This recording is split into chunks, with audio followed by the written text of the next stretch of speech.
Pues hola, yo soy Kailani Hernández y voy a hablar de la primera ley de Kepler. A esta ley también se le conoce como ley de las órbitas. Esta ley nos dice que los planetas giran alrededor del Sol y nos describe a una órbita con forma de elipse. El Sol estaría ubicado en uno de los focos de la elipse. Una elipse es una curva cerrada que posee dos ejes simétricos. En sí, el elipse es como un círculo achatado. El grado de achatamiento de una curva cerrada se le llama excentricidad. Cuando la excentricidad es igual a 0, la curva forma un círculo perfecto. En cambio, cuando es mayor a 0, se achatan los lados de la curva y esto formaría el elipse. Por ejemplo, sería la Tierra. La excentricidad de la Tierra, de la órbita terrestre, es de 0.0167, un poco mayor a 0. Esto significa que la Tierra es casi circular, pero no completamente. Es un poco achatada.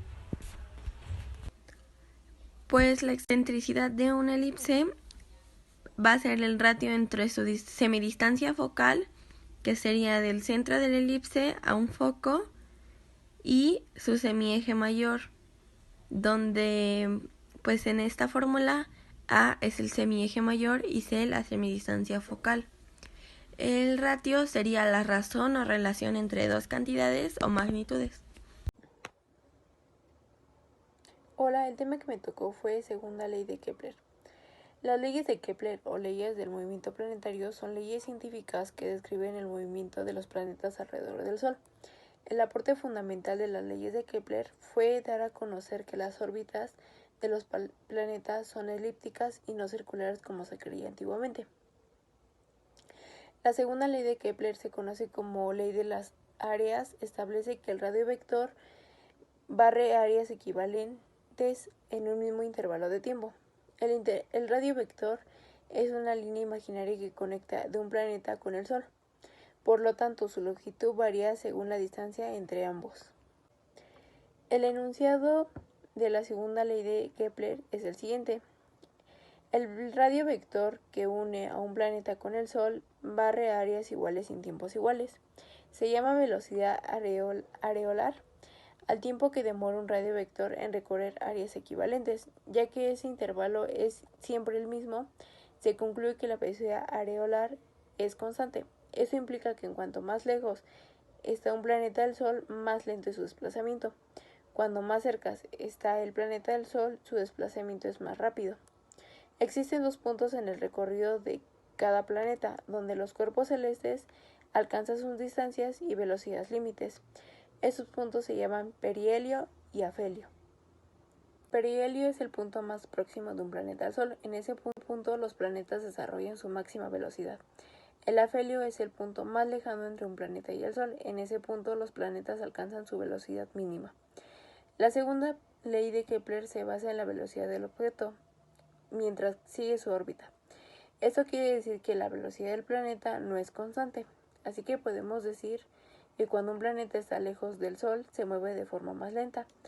En cambio, cuando un planeta está más cerca del Sol se mueve de forma más rápida. Su fórmula es la siguiente.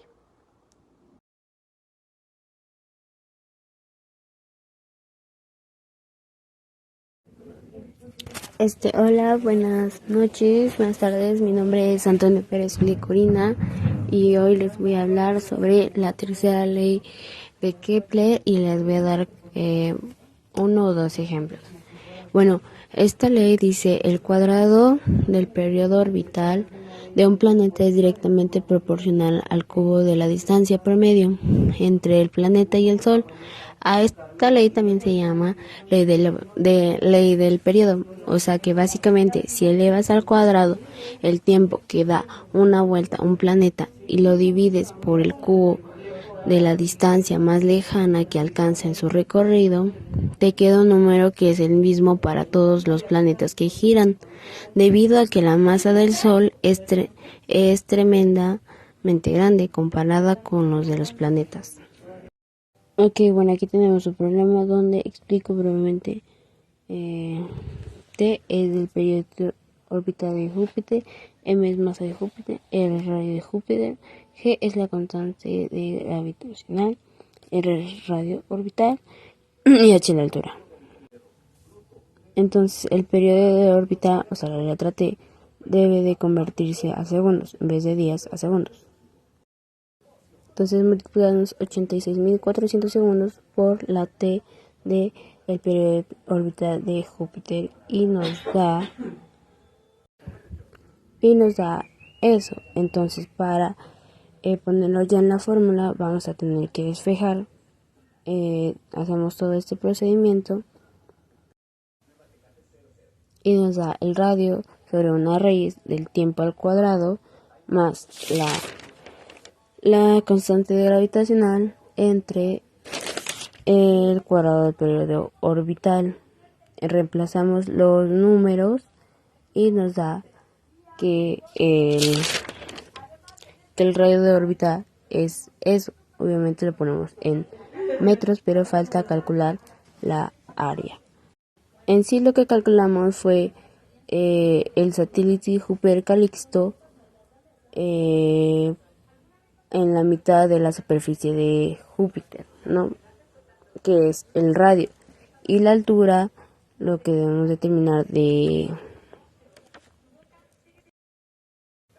calcular es lo verde. Entonces R es igual a el radio mayor más a la altura. Entonces despejamos y queda que la altura es igual al radio menos el radio mayor.